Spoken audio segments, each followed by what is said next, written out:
Breaking news చూస్తున్నాం. కర్ణాటక ముఖ్యమంత్రి సిద్ధరామయ్యకు హైకోర్టులో ఊరట లభించింది. ఆగస్టు 29 వరకు సిద్ధరామయ్యకు వ్యతిరేకంగా ఎటువంటి ముందస్తు చర్యలు చేపట్టదని కర్ణాటక హైకోర్టు పేర్కొంది. మైసూరు నగర అభివృద్ధి సంస్థ ముడా కుంభకోణంలో ఆరోపణలు ఎదుర్కొంటున్నారు కర్ణాటక ముఖ్యమంత్రి సిద్ధరామయ్య.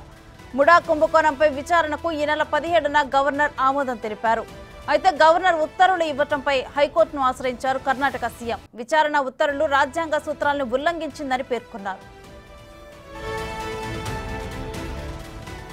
తాజా హైకోర్టు ఆదేశాలతో ఊరట లభించడంపై సిద్ధరామయ్య స్పందించారు. తన 40 ఏళ్ల రాజకీయ జీవితంలో ఎప్పుడూ తప్పు చేయలేదని సిద్ధరామయ్య పేర్కొన్నారు. అయితే గవర్నర్ నిర్ణయంతో తానేమీ ఆశ్చర్యపోలేదని విమర్శించారు. రాజకీయంగా సవాళ్లు ఎదురైనప్పుడు తనలో మరింత జోష్ పెరుగుతోందని సీఎం సిద్ధరామయ్య పేర్కొన్నారు.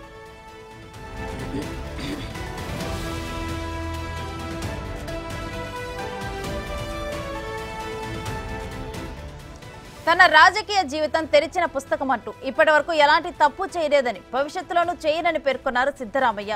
తన ప్రతిష్టను దెబ్బతీసేందుకు బీజేపీ, జేడీఎస్లు కుట్ర పన్నాయని ఆరోపించారు. గవర్నర్ ఆదేశాలు కూడా రాజకీయంగా ప్రేరేపితమైనవేనని తేల్చేశారు. వాటిని రాజకీయంగా, న్యాయపరంగా ఎదుర్కొంటారని ధీమా వ్యక్తం చేశారు.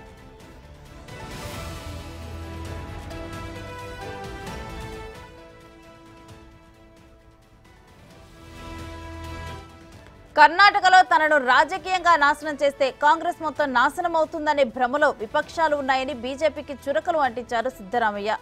మహారాష్ట్ర, జార్ఖండ్, ఢిల్లీల మాదిరిగా కర్ణాటకలోనూ ప్రభుత్వాన్ని అస్థిరపరచాలనే కేంద్రం ప్రయత్నాలు చేస్తోందని ఆరోపించారు. ముడా వ్యవహారంలో విచారణ కోసం రాజీనామా చేయాల్సిన అవసరం లేదని స్పష్టం చేశారు.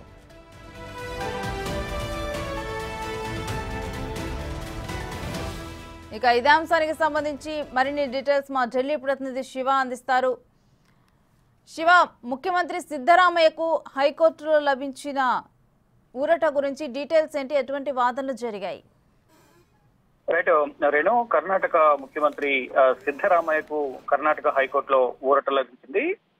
ముడా స్కామ్ సంబంధించి, అంటే మైసూరు అర్బన్ డెవలప్మెంట్ అథారిటీలో ల్యాండ్ స్కామ్ జరిగింది. భూమి కొనుగోలుకు సంబంధించి ల్యాండ్ లో అక్రమాలకు పాల్పడ్డారు సిద్ధరామయ్య అనే దానిపై ఇటీవల జులైలో గవర్నర్ వద్ద, కర్ణాటక గవర్నర్ వద్ద సామాజిక కార్యకర్త మరో ఇద్దరు పర్మిషన్ తీసుకుని విచారణ చేపట్టాలంటూ కూడా కోరిన నేపథ్యంలో విచారణకు 17వ తేదీన ముడా కుంభకోణంపై ఆగస్టు 17న గవర్నర్ ఆమోదం తెలిపారు. ఆమోదం తెలిపిన నేపథ్యంలో ఇక్కడ ఎటువంటి అవినీతి జరగలేదు, రూల్ ప్రకారమే గతంలో ఏదైతే ల్యాండ్ సంబంధించి తన భార్య పేరు మీద గత ప్రభుత్వం హయాంలోనే ఇచ్చారు అనేది ప్రధానంగా సిద్ధరామయ్య చెప్తున్నారు. విచారణకు ఆదేశించిన నేపథ్యంలో గవర్నర్ ఇచ్చిన విచారణకు వ్యతిరేక సవాల్ చేస్తూ కర్ణాటక హైకోర్టులో అత్యవసర పిటిషన్ దాఖలు చేశారు. అత్యవసరంగా విచారించాలంటూ కూడా సిద్ధరామయ్య పిటిషన్ దాఖలు చేసిన నేపథ్యంలో ముందస్తుగా, అంటే ఆగస్టు 29 వరకు సిద్ధరామయ్యకు వ్యతిరేకంగా ఎటువంటి ముందస్తు చర్యలు తీసుకోవద్దు, ఎటువంటి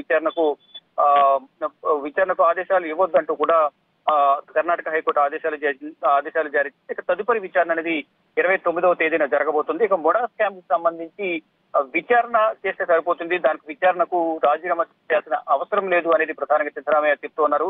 అంటే 40 ఏళ్ల రాజకీయ జీవితంలో ఎన్నడూ కూడా నేను అవినీతికి పాల్పడలేదు, కర్ణాటకలో తనను రాజకీయంగా నాశనం చేస్తే కర్ణాటకలో కాంగ్రెస్ అనేది ఉండకుండా పోతుంది అనే యోచనలో బీజేపీ భావిస్తుంది. దానిలో భాగంగానే గవర్నర్ చేత ఇటువంటి విచారణ ఆదేశాలు, విచారణ నోటీసులు ఇప్పిస్తుంది అనేది ప్రధానంగా సిద్ధరామయ్య ఇటు బీజేపీ ప్రభుత్వం పైన, ఇటు గవర్నర్ పై కూడా ఆరోపణలు చేస్తున్నారు. అయితే కర్ణాటకలో జరుగుతున్న ప్రజెంట్ తాజా రాజకీయ పరిస్థితులు కానీ, ఇటు గవర్నర్ ఇటు కేంద్ర ప్రభుత్వం చేతిలో కీలకముగా వ్యవహరిస్తున్నారు, అధికారాన్ని చేతిలో తీసుకుని ఇష్టానుసారం వ్యవహరిస్తున్నారంటూ కూడా కర్ణాటకకు సంబంధించిన కాంగ్రెస్ పార్టీ నేతలందరూ కూడా ఆగ్రహం వ్యక్తం చేస్తున్నారు. రాష్ట్రపతి ద్రౌపది ముర్ముకు లెటర్ రాసేందుకు కూడా వారందరూ సిద్ధమవుతున్నారు.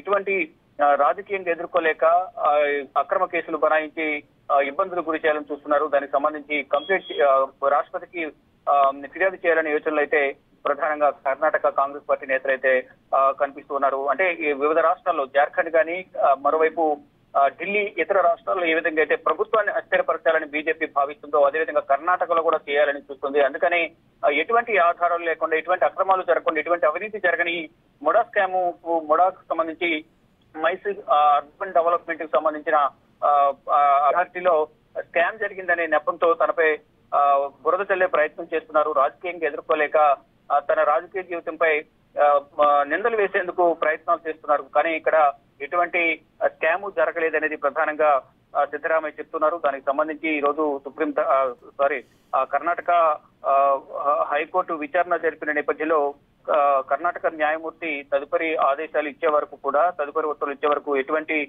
చర్యలు తీసుకోవద్దు అనేది ప్రధానంగా కర్ణాటక హైకోర్టు న్యాయమూర్తి ఆదేశాలు జారీ చేశారు. ఈ నేపథ్యంలోనే తదుపరి విచారణ అనేది ఈ నెల 29కి వాయిదా పడింది. సిద్ధరామయ్యపై సామాజిక కార్యకర్త స్నేహమయి కృష్ణ దాఖలు చేసిన పిటిషన్ పై మంగళవారం అంటే రేపు ప్రజాప్రతినిధుల ప్రత్యేక కోర్టులో విచారణ జరగాల్సి ఉంది. మరోవైపు టీజీ అబ్రహం వేసిన మరో పిటిషన్ పై కూడా బుధవారం విచారణ జరగాల్సి ఉంది. ఈలోపే అత్యవసర పిటిషన్ దాఖలు చేసిన నేపథ్యంలో ఇక్కడ ఈ రెండు కోర్టులు కూడా ఎటువంటి విచారణ జరిగినప్పటికీ ఎటువంటి ముందస్తు చర్యలు తీసుకోవద్దనేది ప్రధానంగా కర్ణాటక హైకోర్టు ఆదేశాలు జారీ చేసింది. ఇక తదుపరి విచారణ అనేది ఈ నెల 29న జరగబోతోంది.